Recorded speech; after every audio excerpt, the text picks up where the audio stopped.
Hello, friend. How are you? I hope you're keeping well. I hope you're healthy and you're doing well and you're happy, and whatever you've been praying for has been answered. I thank you so much for being here, for welcoming me to your space. Thank you for those who are subscribed to my YouTube channel.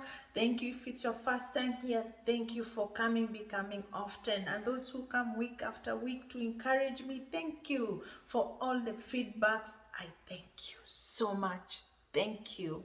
Thank you so much. Once again, my name is Terry Duo, the founder of Upia TV. And in this channel, we are all about inspiring one another. And today we are going to talk about trusting the process. Trusting the process. Sometimes in life we can be thrown those curveballs, those bad surprises that come our way, and those punches that life can throw at us, and we are down, we are on our knees, we surrender, we are in a point of surrender because it is so hard to see the next minute, to see the next day.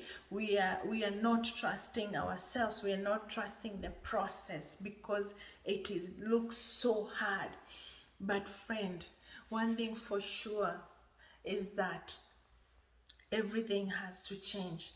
Good times come and go, bad times come and go. The children are born, they become adults, and the seasons changes. That is constant. We know things cannot stay the same. It's good to know that we are not in total control of our lives. We can plan. There are people who plan 10 years ahead of time. They know where they'll be 3 years, this week, this month, that day. And it's good to plan, but it's also good to leave room for the unknown, because we cannot be in total control of our lives. We are not.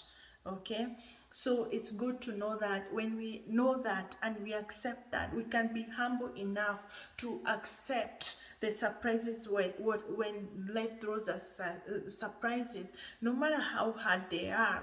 It's not easy to take, especially negative surprises from life, but we know things will change. This lady, her name is Ellen Johnson Sirleaf. This is the president of Liberia. She was elected in the office in 2005, but took office inaugurated in 2006, and then elected again in up to 2018. So President Ellen Sirleaf, before she became the president, she had to trust the process. She was the first president in the continent of Africa, a female president, to be elected democratically in that continent. Can you imagine? But you might think her life was rosy. It wasn't. She had so many troubles. She had so many things that should have made her give up. First of all, she was a finance minister during William Talbot's time in the 70s, and she did a great job. And they used to say she was the smartest minister in that cabinet. Later on, there was this president whose name was Samuel Doe, sorry. Samuel Doe came into power in 1985, and it was through a rigged election. And President Ellen Sirleaf refused to call Samuel Doe president. She always referred to him as General Doe. And General Doe was one of those really, really strong in a bad way. Like, he was a dictator. He put so many Liberians in prison, and most of them never came out. They died in prison. And also Ellen Sirleaf was one of those people. She was sentenced to 10 years in prison. So when she finally made it out of the prison, she went home. So when she went back home, also at home she used to have a lot of trouble because she was suffering from domestic violence. Her husband was very abusive. In her memoir that is called This Child Will Be Blessed, it's you can find it on Amazon. She said that one time, at one point, her husband pulled out a gun and hit her on the head with the gun's butt. So you can imagine everywhere she was going, it was so negative. She was so discouraged. It was very toxic. But she just kept faith. She trusted the process. She knew she will make it. Things will change no matter how bad they were. She never gave up. She trusted the process. Sometimes, friend, we take our eyes on the ball. Sometimes when things are bad, we look at other people. We are thinking, how come? Why me? How come these people are succeeding? How come their life is so rosy, as we tell ourselves? Because we think everything is fantastic for them, but for us it isn't. We lie to ourselves. Other people are doing better than we are, and most of the time those are just lies that we tell ourselves. Then we lose focus. And I'm not saying it's bad to compare ourselves with other people. Actually, compare ourselves with other people. Sometimes it can be motivating and it can help us to do better for next time and improve in our areas. But when it's done in excessive, it becomes an obsession. And then when it becomes envy. And when you start envying somebody, you will start belittling them, you start sabotaging them, and in the process, we end up sabotaging ourselves.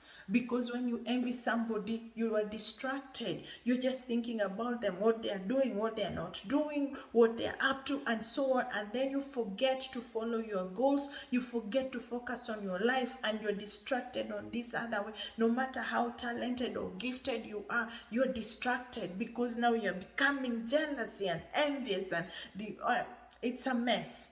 So it's good to trust the process, no matter how hard our life is. Remember, friend, we came on this earth at a different time, and in the end, we'll exit at a different time because we all accumulate different hours. Our paths are all different. So it's good to trust the process, and it's good to appreciate ourselves no matter how little efforts we make in whatever we do. Maybe you made a good meal for your family today, and that is a progress. Appreciate that. Maybe you did something good for your wife today. Appreciate that. For a friend, for siblings, whatever you did for your boss, just appreciate that. Be a good friend to yourself. Be your own champion first before anyone else. Speak to yourself like the way you would speak to your best friend, because sometimes we tell ourselves very negative things, and guess what, friend? Whatever you tell yourself, nobody can change it for you, because these are things, they're internal. Okay, so it's good, speak positive things towards yourself. I'm not saying you idolize yourself, no, just trust God, trust the process, because you're fearfully and wonderfully made by God. God does not make any mistake. Just trust the process. No matter how hard it is, you will come through it. Okay, so celebrate yourself, be happy. May God help you and to help you to go through whatever it is you're going. And today I am going to end up our this program with a serenity prayer. Serenity prayer means, serenity means the state of being calm, peaceful, and untroubled. It goes like this: God grant me the serenity to accept the things I cannot change, courage to change the things I can, and the wisdom to know the difference. My friend, I pray that you'll be blessed, and I hope God will, whatever situation you are, if you're happy, I thank God for you. If you're going through trouble, I pray God will help you to pass through that trouble and see the sun and smile again. Thank you. God bless you. Bye.